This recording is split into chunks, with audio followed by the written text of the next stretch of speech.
Terima kasih Anda masih bersama kami. Bagi Anda yang baru saja bergabung, kami hadirkan kembali 3 berita utama hari ini. Satu mobil pemadam kebakaran Kabupaten Asahan mengalami kecelakaan saat menuju lokasi kebakaran. Truk tabrak minibus di Kabupaten Toba, seorang polisi tewas dalam kecelakaan tersebut.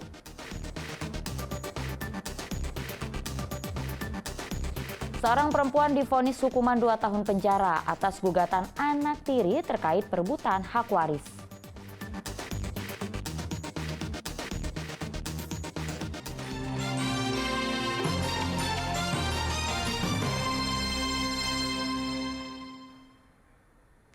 Direktorat Reserse Anti Narkoba Polda Sumatera Utara menangkap 2 pria atas kepemilikan lebih kurang 5.000 butir ekstasi.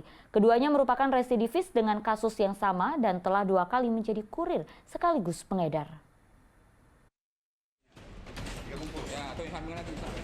Polisi melakukan penyergapan tersangka Uco dan Robi. Personel Direktorat Reserse Anti Narkoba Polda Sumatera Utara mendatangi keduanya di Jalan Gagak Hitam, Medan Sunggal.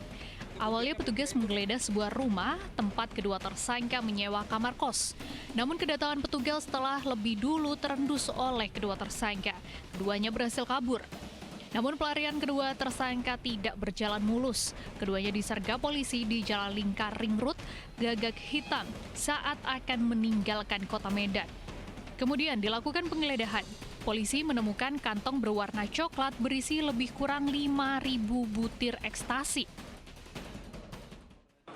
Yang bersangkutan kemudian diamankan 2 orang dengan inisial H dan inisial R, dan daripadanya ada didapati 1 buah kotak warna coklat, dan setelah dibuka ternyata isinya pil ekstasi lebih kurang 5.000-an lebih butir untuk pil ekstasinya. Pelakunya sudah berulang, Pak? Pelakunya sepertinya sudah berulang dan informasi adalah mantan residivis juga. Dari interogasi awal, kedua tersangka mengaku mendapatkan pil ekstasi dari seorang bandar bernama K.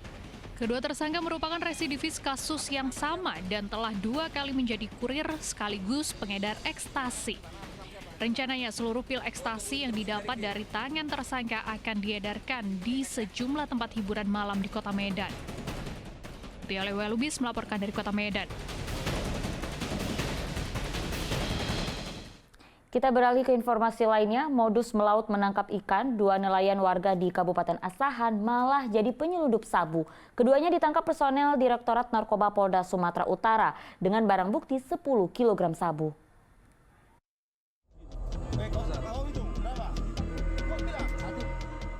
Polisi meringkus Aweng dan Ipul warga desa Sembilang, C. Kepayang Barat, Asahan pada Senin kemarin. Kedua nelayan itu disergap saat melintas di perairan Sungai C. Erindan, Asahan. Setelah menyetop laju perahu, petugas menggeledah isinya.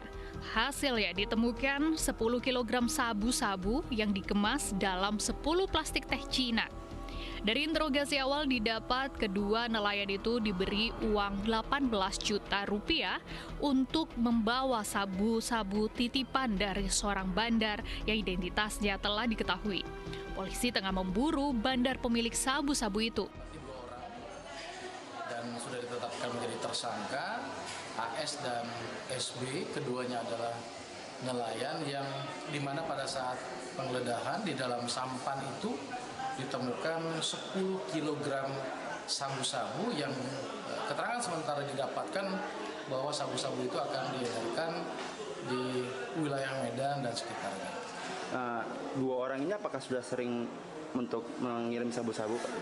Kita lagi mendalami yang bersangkutan keduanya ini di Direktorat Narkoba.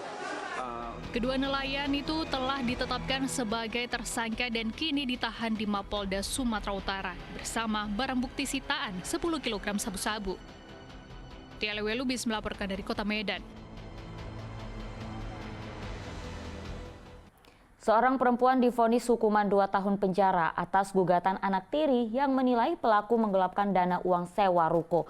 Ruko tersebut merupakan warisan almarhum sang suami di Pematang Siantar.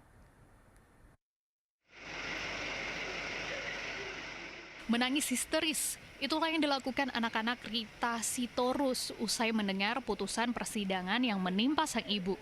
Rita Sitorus divonis oleh Hakim Ketua Nafsi Firdaus selama 2 tahun penjara. Rita Sitorus, istri kedua dari almarhum Bitner Ambarita yang menjual ruko warisan suami, digugat oleh istri pertama dari almarhum Bitner Ambarita. Jalannya kasus ini telah memasuki agenda persidangan putusan. Persidangan berlangsung pada Selasa siang di Pengadilan Negeri Pematang Siantar. Anak-anak dari Rita Sitorus tidak terima karena gugatan dari istri pertama almarhum Bitner Ambarita merupakan hak warisan istri kedua yang sudah disepakati bersama-sama. Sementara menurut Hakim, Rita secara sah dan terbukti bersalah melakukan penggelapan dan melanggar pasal 372 KUH Pidana. Itu pada saat publik itu kita udah menyerahkan DPO dari Erik Ambarita ataupun pelapor, itu udah kita serahkan juga semua surat-surat dari Polda Jambi itu, tapi tidak ada dipertimbangkan sama sekali. Dari majelis hakim itu nggak ada mempertimbangkan DPO daripada pelapor ini. Padahal dari laporan kita sendiri itu yang di Jambi itu orang ini melakukan pemalsuan dokumen dan juga melakukan penggelapan terhadap objek, yang dimana objek itu merupakan kebun sawit milik orang tua kami juga, dan itu telah dijual di tahun 2021.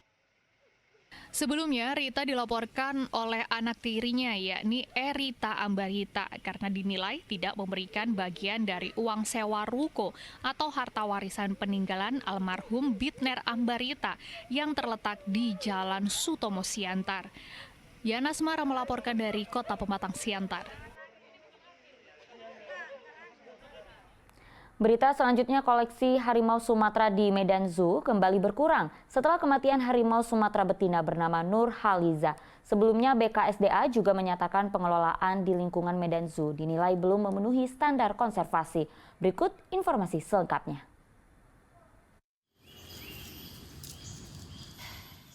Melalui rilis tertulis, Balai Besar Konservasi Sumber Daya Alam Sumatera Utara mengabarkan kematian Nur Haliza, harimau Sumatera betina. Kematian Nur Haliza telah melalui rangkaian pemeriksaan setelah kematian. Sebelumnya harimau betina itu juga memiliki gejala akhir, yaitu peradangan pneumonia. Sejak April 2023, satwa karismatik itu mulai mengalami gangguan paru, nafas tersenggal berat, disertai bunyi. Sebelumnya, pada April 2023, BKSDA Sumatera Utara juga menyebutkan telah melakukan pemanggilan dan koordinasi dengan manajemen Medan Zoo. Didapatkan fakta bahwa pengelolaan dan tata kelola lingkungan Medan Zoo dinilai belum memenuhi standar konservasi, terutama animal welfare. Kandang satwa buas harimau disebut mulai rusak dan lembab, yang mengakibatkan gangguan serta penurunan kesehatan bagi harimau.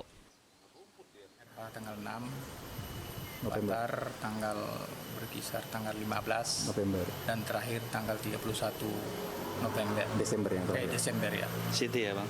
Si Nur Haliza. Nur Haliza. Ini karena sakit atau seperti apa ya Pak? Sakit juga, tapi mau lebih apanya sama BKSDA udah ditangani. Kalau koleksi kita tinggal berapa Pak? Banyak yang mati yang lain? Burung-burung apa? Koleksi sekarang yang 115 spesies. Kematian harimau Sumatera, salah satu satwa dilindungi yang berada di ambang kepunahan, sangat disayangkan. Sebelumnya 2 harimau Sumatera juga mati pada bulan November 2023 lalu. Salah satu faktor kematian satwa di Tenggarai tidak terurus dengan baik. Para pengunjung pun juga menyayangkan kondisi Medan Zoo saat ini sangat berbeda dibanding 7 tahun lalu. Ya, lebih ke bagian burung sih ya. Burung, bagian monyetnya ya. Kalau ularnya sih saya lihat tinggal 2 ekor aja ya. Sama harimau ya? Sama harimau lah, cuman itu aja. Sama termasuk gajahnya aja. Saat ini Medan Zoo memiliki koleksi 115 spesies satwa, termasuk diantaranya 10 harimau Sumatera dan Benggala. Tuti Alewe Lubis melaporkan dari Kota Medan.